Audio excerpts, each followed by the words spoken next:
Yes दोस्तों, I hope आप लोग जीएसटी अपडेट 1, अपडेट 2, अपडेट 3 का लेक्चर्स देख लिए होंगे। एंड नाउ जीएसटी अपडेट्स 4 जो बहुत ही इंपॉर्टेंट है सीए स्टूडेंट्स जो सितंबर में एग्जाम देने जा रहे हैं and as well as CMA students CS executive जिनका दिसंबर में एग्जाम है और जनवरी 26 सीए स्टूडेंट्स के लिए भी इंपॉर्टेंट है। And GST return first point ही बहुत हिट लिस्ट है आपके एग्जाम के लिए। जीएसटी R7 आपको याद होगा, जीएसटी R7 उन पर्सन्स के लिए है जो टीडीएस टैक्स डिडक्ट करता है अंडर सेक्शन 51। दोस्तों यहाँ पे पहले था कि अगर किसी मंथ पे आपको टैक्स काटना है, अगर काटे हैं आपने टैक्स तो ही रिटर्न फाइलिंग करना है। सपोज किसी मंथ पे लाइक अगस्त में आपने किसी का टैक्स नहीं काटा तो नो रिटर्न। बट ये 1 नवंबर 24 वेरी वेरी इंपॉर्टेंट, सितंबर दिसंबर जनवरी एग्जाम 1 नवंबर 24 से GSTR 7 कंपल्सरी कर दिया गया है। Even if no TDS nil return भी जरूरी है। तो very very very hit list बस इतने ही है। तो नाउ याद रखना है GSTR 7 टीडीएस वाले लोग के लिए कंपल्सरी हो गया। Person deducting tax under section 51 GSTR 7 must file monthly even if no TDS by 10th of next month। एक छोटा सा एग्जाम्पल, TDS डिडक्टेड ऑन 15 नवंबर, बेटा आप डिडक्ट किया तो आपको रिटर्न फाइल करना ही है दिसंबर 10 तक। Even if no TDS in November you have to file GSTR 7 by 10th। very very important। With effect from 1/11/24, a person required to deduct TDS must file return monthly even if no TDS was deducted। This is very very very important। Next बेटा, rule 88D3 ITC mismatch 1/11/24 से। ITC mismatch मतलब वही बेटा 2B में जो दिखाया जाता है वही आपको 3B में लेना चाहिए। अगर आपने आईटीसी ज़्यादा ले लिया, पढ़ा होगे बेटा बियॉन्ड थ्रेशोल्ड लिमिट, तो बेटा आपको या तो एक्सेस टैक्स जितना आईटीसी लिया पे करना है या एक्सप्लेन करना है डिफरेंस विद इन 7 डेज। नहीं करेंगे तो आपके पास डिमांड आएगा। सेक्शन 73 74 तो था ही, बस एक छोटा 74A आ गया। तो यहाँ पे कुछ खास बात नहीं, एक 74A एक सेक्शन 8 कर दिया गया है। तो ITS mismatch ITC mismatch 2B से ज़्यादा अगर आपने ले लिया बाई एक लिमिट से ऊपर अमाउंट, वो लिमिट अभी तक प्रोवाइड नहीं किया गया है, सो आपके पास नोटिस आ जाएगा। और बेटा मिसमैच होने से आपको एक्सप्लेन करना है या पे करना है विद इन 7 डेज, अदरवाइज ये ब्लॉक कर दिए जाएंगे आप लोग। GSTR 1 IFF के लिए आगे मिलने वाला है। सो आगे बढ़ते हैं बेटा, आ ही गया बेटा rule 59। This is very very important, ये भी आप पढ़े होंगे। Restriction on filing of GSTR 1 IFF। GSTR 1 IFF file करने का परमिशन नहीं मिलेगा if intimation issued for excess ITC और not furnish bank account details registration के within 30 days bank account details. Rule 10A। और फर्स्ट ये था बेटा एक्सेस आईटीसी। एक्सेस आईटीसी आपने ले लिया तो या तो आप रिप्लाई दीजिए विद इन 7 डेज या पे कर दीजिए। इस कारण से अगर नहीं किया तो you are blocked, you cannot file GSTR 1 IFF। As well as अगर आपने बैंक अकाउंट डिटेल नहीं दिया within 30 days after registration तो भी आप ब्लॉक्ड हो जाएंगे GSTR 1 IFF से। तो ये बहुत इंपॉर्टेंट है। और बेटा जैसे बैंक अकाउंट डिटेल्स दे देंगे तो ऑटोमेटिकली आप अनब्लॉक्ड हो जाएंगे। You can keep on going everything well. और 7 डेज के अंदर रिप्लाई कर दिए अगर प्रॉपर या टैक्स पे कर दिए तो आप अनब्लॉक होता है ना अपने लाइफ में ब्लॉक अनब्लॉक, बस जीएसटी अंकल को सॉरी बोल दो, जीएसटी अंकल अनब्लॉक कर देंगे। सो रूल 59 ब्लॉक करता है 2 मिसेस, यानी आपको किसी ने बहुत फेवरेट ने कॉल किया, 2 बार मिस कॉल हो गया तो वो तो आपको ब्लॉक कर देगी या कर देगा। एक है आईटीसी और दूसरा bank. So keep it in your mind. कुछ एमसीक्यूज लाया हो बेटा आपके लिए, ध्यान देना। A registered person cannot file GSTR1 IFF if excess ITC if an intimation is issued unless excess ITC is paid, valid explanation is given. GSTR1 IFF is restricted if taxpayer has not furnished valid bank account details 10A. A taxpayer who receive intimation within 7 days के अंदर बेटा आपको या तो access पे कर देना है जो लिया या रिप्लाई कर देना है।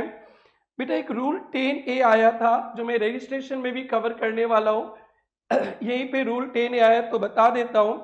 न्यू रिक्वायरमेंट है बेटा, ये छोटा सा पढ़े होंगे आप लोग। Bank detail must be furnish with in 30 days of registration. जब अपन रजिस्ट्रेशन कर लेते हैं with in 30 days bank account details देना है within 30 days or before filing of GSTR1 IFF whichever is earlier.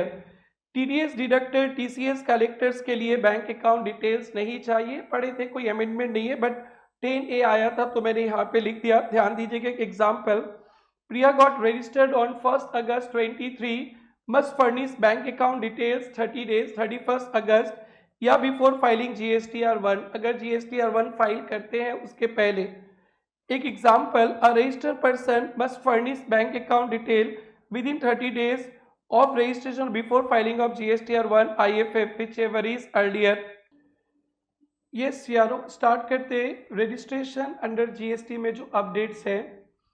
बेटा फिजिकल वेरिफिकेशन आपने पढ़ा होगा, रजिस्ट्रेशन करने से पहले या बाद भी फिजिकल वेरिफिकेशन किया जाता है। यहाँ पे एप्लीकेंट्स को प्रेजेंस होना रिक्वायर्ड नहीं है। बहुत इंपॉर्टेंट अपडेट्स है। जब आपके दुकान का, ऑफिस का फिजिकल वेरिफिकेशन होगा तो फिजिकल वेरिफिकेशन करते समय एप्लीकेंट्स का प्रेजेंस होना रिक्वायर्ड नहीं है। Very very important. Physical verification कब होता है, रजिस्ट्रेशन में पढ़े हैं फिर भी पढ़ लेते हैं। फिजिकल वेरिफिकेशन में भी carried out if Aadhaar authentication is not done. अगर आधार रजिस्ट्रेशन के समय आधार ऑथेंटिकेशन नहीं किया गया या आधार ऑथेंटिकेटेड बट वो बेस्ड ऑन रिस्क पैरामीटर लगता है कि फिजिकल वेरिफिकेशन होना चाहिए, या कोई प्रॉपर ऑफिसर को लगता है फिजिकल वेरिफिकेशन होना चाहिए आपके दुकान, ऑफिस, गोडाउन का, तो किया जाएगा। बस एक ही बात ध्यान रखेंगे, एप्लीकेंट्स का प्रेजेंट होना फिजिकली जरूरत नहीं है। In this case registration 30 days में आएगा आफ्टर फिजिकल वेरिफिकेशन। अपने को पता है रजिस्ट्रेशन तो 7 दिन में हो जाता है, बट फिजिकल वेरिफिकेशन के केस में 30 डेज। और बेटा ये वेरिफिकेशन रजिस्ट्रेशन के बाद होता है तो report photo with in 15 working days में अपलोड करना है। अगर वेरिफिकेशन रजिस्ट्रेशन के बाद होता है तो officer report photo with in 15 days, और वेरिफिकेशन बिफोर रजिस्ट्रेशन होता है तो 5 working days before 30 days deadline, at least 5 working days before 30 days deadline upload करना है रिपोर्ट्स, फोटो वगैरह। Okay, now example, mister Raj skips Aadhaar, officer visits premises, Raj need not to be present physically, report photo should be uploaded by officer timeline के basis पे। No so still go, अगर आप physically present नहीं रहेंगे फिर भी registration मिल जाएगा, ध्यान रखना। कुछ MCQs देखेंगे। Physical presence of applicant during physical verification of business not required. Physical verification is conducted before registration, at least 5 days before 30 days deadline, उसको रिपोर्ट must be uploaded, ध्यान रखेंगे। नेक्स्ट है बेटा system based suspension auto revocation. अगर वही बेटा ITC mismatch, bank account details नहीं देते हैं तो वहाँ पे अपने देखे थे GSTR1 IFF ब्लॉक हो जाएगा, बट आपका रजिस्ट्रेशन भी सस्पेंड हो जाएगा। 30 डेज टाइम है और फिर बाद में आप प्रोवाइड कर देंगे तो फिर वो रिवोकेशन हो जाएगा। तो ध्यान से सुनेंगे, registration shall be suspended mismatch in GSTR 3B GSTR1। GSTR1 outward supply है वो ज़्यादा है, GSTR 3B में कम दिखा रहे हैं, या inward supply that is 2B वगैरह में मिसमैच होता है। और बैंक अकाउंट डिटेल्स 10A आपको तो बहुत एटलीस्ट है, ध्यान देना, तो आपको 30 डेज के अंदर एक्सप्लेनेशन देना है, otherwise suspended. If suspension is non filing of bank detail and registration not cancelled, it will be auto revoked once bank account details uploaded. अगर आप सस्पेंडेड हैं और रजिस्ट्रेशन कैंसिल नहीं हुआ, सस्पेंडेड है, जैसे बैंक अकाउंट डिटेल्स दे देंगे valid bank account detail, तो फिर वो रिवोक्ड हो जाएगा। ध्यान देना है बेटा। कुछ एग्जाम्पल देखते हैं MCQs. If suspension due to non filing of bank account detail automatically revoked हो जाएगा upon furnishing of bank account detail. If registration not cancel, registration cancel हो गया तो नहीं, अदरवाइज ऑटोमेटिकली रिवोक्ड। बेटा extended time limit for revocation of GST cancellation, अगर आपका GST registration cancel कर दिया गया तो हाथ पे जोड़ोगे। पहले 30 डेज का एक टाइम लिमिट था, अब वो 90 डेज हो गया, ये तो आप पढ़े ही होंगे। 90 डेज टाइम लिमिट और it can be extended up to 180 days by joint commissioner, additional commissioner, तो टोटल मैक्सिमम 270 डेज। तो ध्यान रखेंगे बेटा, 30 डेज पहले था, आप रिवोकेशन के लिए विद इन 90 डेज अप्लाई कर सकते हैं और कमिश्नर के पास पावर है 180 डेज एक्सटेंशन करने का। रवि इंटरप्राइज रजिस्ट्रेशन कैंसिल 1 नवंबर कैन अप्लाई बाई 30 जनवरी तक अप्लाई कर सकता है। 24 with valid reason can be extended by 28 जुलाई टू 70 डेज। सो रूल 23 है, सर्वाइवल का टाइम दे दिया 90 प्लस 180। एमसीक्यूज देखेंगे। What is initial time limit? बेटा 90 days. After extension the maximum time limit for applying revocation for cancellation after extension is 180 days और बेटा कर सकते हैं। yes यारो। Pan state not required for offshore online gaming supplier, कोई फिरंगी India के बाहर से ऑनलाइन गेमिंग सप्लायर है तो उनके लिए पैन नहीं चाहिए और स्टेट नॉट मैंडेटरी, तो ये थोड़ा सा ध्यान दीजिएगा बेटा, अमेंडमेंट है। जैसे कि UK based online gaming platform offering paid games to Indian user, they can register GST without declaring PAN state. Online money gaming from outside India is not required to declare PAN state for registration. बेटा छोटा सा एक exhibition है, unregistered person supplying goods via ECO, unregistered person e com operator के through supply करते हैं goods, तो उनके लिए छोटा सा रिलैक्सेशन है। If there limit turnover is below threshold limit, जिस पे रजिस्ट्रेशन नहीं करना है, can supply goods through e com operator, इनके लिए कुछ कंडीशंस है कि ये कंप्लाई करना है और कुछ कुछ रेस्ट्रिक्शंस ये नहीं कर सकते, ध्यान दीजिएगा। इंट्रा स्टेट सप्लाई कर सकते ये लोग, ओनली एक ही स्टेट में कर सकते यूटी। पैन जरूरत है, डिक्लेयर करेंगे PAN address state, get enrolment number, एक एनरोलमेंट नंबर स्टेट में ले लेंगे। इंटर स्टेट सप्लाई नहीं कर सकते, supply without enrolment not allowed, multiple enrolment within state not allowed. And बाद में अगर एनरोलमेंट बिकम्स इनवैलिड, फिर रजिस्ट्रेशन करना पड़ेगा जीएसटी में इनका, तो एनरोलमेंट इनवैलिड हो जाएगा। फॉर एग्जाम्पल मीरा जिसका टर्नओवर 12 लाख है गुजरात में, can sell handmade goods by Amazon with in Gujarat only, cannot sell in other state, must declare PAN address, get enrollment number. eco go one state one gate, one state one gate, just याद रखना eco के through जाएंगे तो एक ही state में काम करना।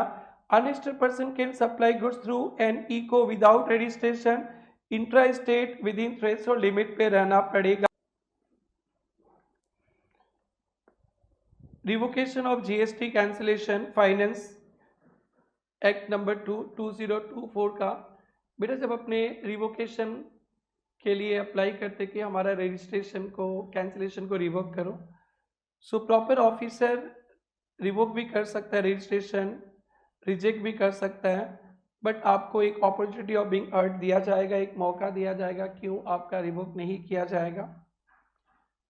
The proper officer में reject application of revocation of cancellation only after giving applicant an opportunity of being heard. yes यारो, स्टार्ट करते हैं एग्जेम्पशंस फ्रॉम जीएसटी। एक नया एग्जेम्पशंस इंट्रोड्यूस हुआ है 16 जनवरी 25 से, और कहीं कहीं डेफिनेशंस पे कुछ अमेंडमेंट्स वगैरह क्लेरिफिकेशन आए, ध्यान से देखेंगे बेटा। Entry number 36B, insurance services by motor vehicle accident fund, insurance services by motor vehicle accident fund exempt है, ध्यान रखना है बेटा। न्यू डेफिनेशंस क्लैरिफिकेशन स्वीट 16 जनवरी से ही है। इंश्योरेंस का मीनिंग पे, जो इंश्योरेंस कंपनी होती है इनके मीनिंग पे Indian insurance statutory body insurance cooperative था ही, एक नया आ गया बेटा फॉरेन री insurer via Indian branch. Foreign insurance company Indian branch के थ्रू इंडिया में कुछ काम कर रही है तो वो भी इंश्योरर पे है, उन्हें भी एग्जेम्पशंस मिलेगा। एक बहुत अच्छा क्लैरिफिकेशन है बेटा, आपको ध्यान देना है। Facility services to MCD municipal corporation, जो दिल्ली का, दिल्ली म्यूनिसिपल कॉरपोरेशन के लिए। तो बेटा आप लोग पढ़े थे म्यूनिसिपल कॉरपोरेशन गांव पंचायत को जो सर्विसेज मिलता है, जो पब्लिक वेलफेयर रिलेटेड गांव पंचायत 243 रिलेटेड सर्विसेज एग्जेम्प्ट है। बट यहाँ पे एमसीडी हेडक्वार्टर्स को कोई सर्विसेज मिला है, वो टैक्स फ्री नहीं, उस पर टैक्स लगेगा, ध्यान से देखेंगे। Facilities management services like housekeeping services, civil furniture maintenance, horticulture not exempt as not municipal functions. तो म्युनिसिपल कॉरपोरेशन ने सर्विसेज लिया मेंटेनेंस हाउसकीपिंग सर्विसेज, तो वो सर्विसेज एग्जेम्प्ट नहीं है बिकॉज ये तो 243 वगैरह पे कवर्ड नहीं है। Example MCD hires a firm for headquarter cleaning, GST लगेगा, 243 में कवर्ड नहीं है, ध्यान रखेंगे। नेक्स्ट बेटा एग्जाम्पल्स और एमसीक्यूज देखते हैं। Insurance company collect third party insurance from vehicle owners, a portion of premium goes to motor vehicle accident fund which provide compensation to accident victims, so is exempt. Next a foreign company offering reinsurance through Indian branch, इसको भी मान लिया जाएगा एक insurer है and exemptions मिलेगा। Why services like horticulture civil maintenance to MCD not exempt, क्यों exempt नहीं है? They are not related to municipal functions under 243W। तो ये इंपॉर्टेंट है बेटा, म्यूनिसिपल कॉरपोरेशन डिपार्टमेंट को कोई सर्विसेज मेंटेनेंस सर्विसेज अपने ऑफिस का वो मिला, हाउसकीपिंग, वो टैक्स फ्री नहीं है। नेक्स्ट है बेटा इलेक्ट्रिसिटी रिलेटेड, आपको तो पता ही है इलेक्ट्रिसिटी वगैरह सब एग्जेम्प्टेड है। सो कुछ एंसिलियरी सर्विसेज इलेक्ट्रिसिटी वगैरह एग्जेम्प्टेड है, वो आर्टिकल एंट्री नंबर 25 पे transmission and distribution of electricity. But इनका ही ना कुछ एंसिलरी वर्क्स होते, उसके लिए कुछ क्लेरिफिकेशन है। एंट्री 25A पे ध्यान देंगे। Supply of service of providing metering equipment on rent, testing of meter transformer capacitors, electricity connection, shifting of meter service line, issuing duplicate bills which are incidental ancillary to transmission और distribution. पहले वहाँ पे एक and लिखा था, अगर आपका transmission का भी काम है और ये एंसिलरी देते हो सर्विसेज टैक्स फ्री और distribution by provided by electricity transmission distribution utilities to their consumer. अगर कोई थर्ड पार्टी प्राइवेट पार्टी देता है, ये सब काम करता है, तो वो टैक्सेबल है। अगर ये काम ट्रांसमिशन डिस्ट्रीब्यूशन इन्होंने किया है बेटा, जिनका काम है ट्रांसमिशन डिस्ट्रीब्यूशन करना, ये लोग सर्विस देते हैं, ये सब तो टैक्स फ्री है। एमसीक्यू से आपको अच्छी तरह से और एक्सप्लेन करने वाला हूँ। Which of the following service related to electricity distribution is exempt from GST? Meter renting shifting of service line by state utility exempt है। अंडर 25A 25 था इलेक्ट्रिसिटी का, 25A है वो ancillary activities. GST exemptions continue to which type of service? Renting of meter equipment, power utilities, बाकी का taxable है। Private vendor, independent electrician आ जाएगा, सब टैक्सेबल है। Which of the following is exempt 25? Transmission of electricity by private distribution company, electricity distributor company ने services दिया है तो वो तो एग्जेम्प्ट ही है कंज्यूमर को। 25A में डुप्लीकेट बिल वगैरह एग्जेम्प्ट है, अमाउंट कुछ किसी कोई भी अमाउंट हो। एक न्यूमेरिकल्स देखेंगे अच्छी तरह से, एमसीक्यूज है।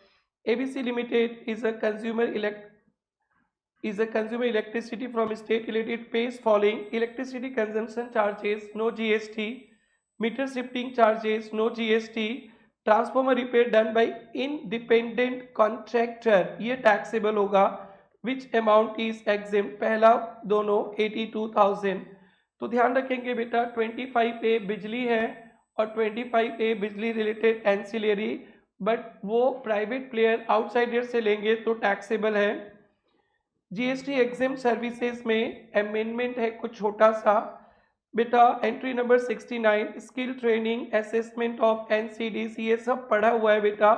National skill development corporation, national council of vocational education training, ये सब तो ठीक है। इसमें एक छोटा सा टर्म जोड़ दिया गया है, training partners, training partners under government program. अगर गवर्नमेंट प्रोग्राम्स के लिए कोई पार्टनर है, training partner, like Prerna tutorials ने भी ये स्किल बेस्ड ट्रेनिंग दिया है, तो वो एग्जिम्ट है, ध्यान रखेंगे, इंपॉर्टेंट है। NSDC partners give free electrician training under skill certification scheme, तो वो भी एग्जिम्ट है। तो गवर्नमेंट पार्टनर्स, गवर्नमेंट प्रोग्राम्स के जो ट्रेनिंग पार्टनर्स है, which of the following service exempt from GST, entry 69 vocational training under skill certification and monetary award scheme exempt है बेटा। Section 11A amendment, GST for non recovery relief. कभी कभी ऐसा होता है ना, किसी कारण से जो बिजनेस का प्रैक्टिसेस के कारण से जीएसटी लगा ही नहीं या नॉन लेविड, बेटा जीएसटी तो अभी नया है, जीएसटी डिपार्टमेंट ही खुद कंफ्यूज है, गवर्नमेंट ही खुद कंफ्यूज है, हम लोग तो प्रेरणा ट्यूटोरियल्स तो पूरे ही कंफ्यूज ही है। अपने तो थोड़ा बहुत जीएसटी जानते हैं, पढ़ाते हैं। आप सोचिए आर्ट्स सेगमेंट के, कॉमर्स सेगमेंट के, यूपीएससी साइंस वाले, ये कोचिंग सेंटर्स भी हैं, इनको तो जीएसटी नहीं आता है, इनके नॉलेज भी ज़्यादा नहीं है। तो ये क्या हो गया ना बेटा, ये कोचिंग इंस्टीट्यूट को किसी पे जीएसटी लेना चाहिए, बट नया नया है, पता नहीं था कि उस पर लेना चाहिए, तो नहीं ले रहे। मैंने भी नहीं लिया, मैंने और कोचिंग सेंटर को बोला वो नहीं लिया, उससे बात करके वो नहीं लिया। एक प्रैक्टिस से हो गया कि इस पे जीएसटी नहीं लगेगा या कम लगेगा, बट जीएसटी में लिखा था कि इस पे टैक्स लगना चाहिए, बट जनरल इंडस्ट्री प्रैक्टिस के कारण जीएसटी लेविड नहीं हुआ या अंडर लेविड हुआ। तो on recommendation of GST council, वो जो टैक्स नहीं लिया पुराने ज़माने पे, वो फाइल गड़ा मुर्दा उखाड़ना नहीं है, माफ़ कर दो। नया था, लोग समझ नहीं पाए, एक दूसरे को बोलते गए और एक दूसरे का सुनते सुनते कम टैक्स लिया, नहीं लिया, तो किसी सिचुएशंस पे आपको ये टैक्स रिजेक्ट कर दिया जा सकता है, ध्यान रखेंगे। नेक्स्ट है बेटा payment of tax under GST, कुछ खास एडजस्टमेंट नहीं है, बस एक छोटा सा clarification. Interest for wrong IGST credit, अगर रॉन्ग आईजीएसटी क्रेडिट लिए हैं आप, तो इंटरेस्ट चार्ज करते समय आईजीएसटी, सीजीएसटी, एसजीएसटी सबका बैलेंस देखा जाएगा।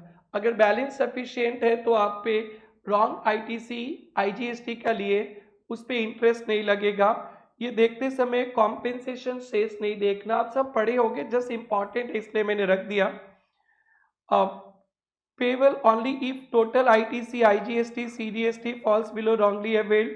Compensation cess is not considered and from the date of availing till reversal shortfall पे लगेगा। एग्जाम्पल देखिए, रॉन्ग IGST क्रेडिट ले लिया आपने 1 लाख का और IGST बैलेंस था 20,000, CGST SGST था 150, तो CGST SGST IGST मिला के 170, बट आपने तो 1 लाख लिया है ना, सो इंटरेस्ट आपको नहीं देना है। नेक्स्ट बेटा 1 लाख CGST SGST IGST मिला के 80,000 ही है, तो शॉर्टफॉल हो गया 20,000 आपको देना है।